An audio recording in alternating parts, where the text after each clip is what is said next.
Assalamualaikum warahmatullahi wabarakatuh.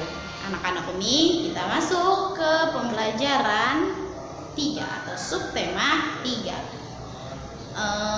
Masih dengan tema 4. Pada pembelajaran sebelumnya kita sudah mempelajari apa itu sistem peredaran darah. Ada berapa ruang pada jantung, gitu kan? Sistem peredaran darah kecil dimulai dari benak kanan, jantung, terus arteri masuk ke paru-paru, vena masuk lagi ke jantung. Itu sistem peredaran darah kecil. Nah, kalau sistem peredaran darah besar dari benak kiri berputar lagi ke seluruh tubuh, ke paru-paru, balik lagi ke jantung. Nah, ada berapa ruang pada jantung? Ada 4. Yang pertama apa? Atrium kanan, serambi kanan, atrium kiri, serambi kiri, ventricle kanan, serambi bilik kanan, ventricle kiri, bilik kiri. Nah, sekarang kita masuk mengenai gangguan peredaran darah pada manusia. Nah, gangguan peredaran pada manusia ini sudah kita bahas saat kita Zoom. Ada berapa? Yang pertama ada 5. Kamu bisa buka bukunya pada halaman 60. Di situ terdapat anemia. Anemia ini adalah salah satu penyebab gangguan peredaran darah. HB-nya rendah. Apa itu HB? Hemoglobin dalam darah, ya. HB-nya rendah. Kalau HB-nya rendah, ini biasanya kita lemas.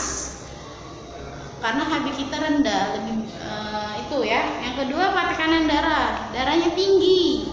Karena mungkin kita salah satunya bisa disebabkan karena banyak makanan-makanan yang tidak terkontrol. Misalnya kalau kita kebanyakan makanan asin, itu juga bisa menyebabkan tekanan darah kita tinggi. Nah, yang ketiga adalah tekanan darah rendah.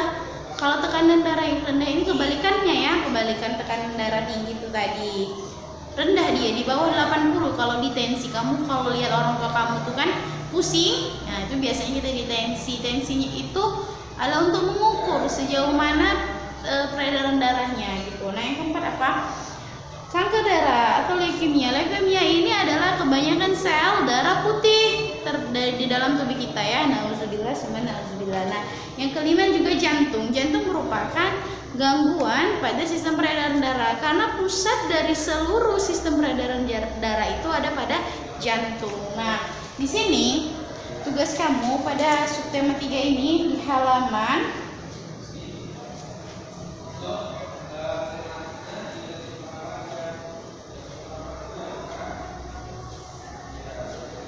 ya, di halaman 105 ada tabel mengenai sistem peredaran darah, ada gangguan dan cara memeliharanya. Nah, di sini cukup 2 saja tugas kamu ini ya. Tugas kamu cukup pertama kamu membaca dulu gangguan sistem peredaran darah. Yang kedua adalah cukup kamu isi gangguan dan cara memeliharanya. Ini ada contoh di sini. Ada 6 hewan dan manusia.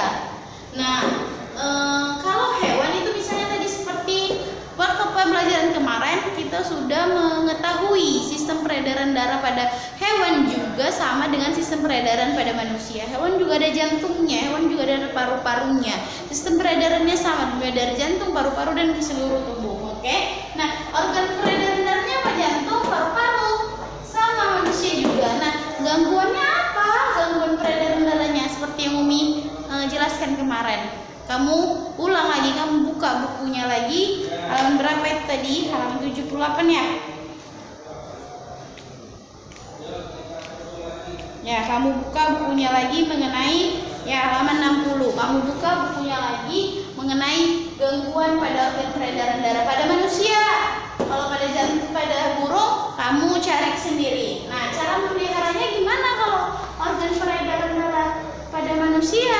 Misalnya kalau tadi kan ada 4 tuh yang semalam kita mempelajari tentang faktor yang mempengaruhi kesehatan, dengan faktor perilaku, kebiasaan, terus faktor lingkungan, kesehatan dan keturunan. Nah, kalau misal cara memeliharanya bagaimana supaya sistem peredaran kita ini bagus dan normal? Maka otomatis adalah dari makanan. Makanan-makanan apa saja yang tidak menyebabkan sistem peredaran darah kamu tidak terganggu, seperti itu ya.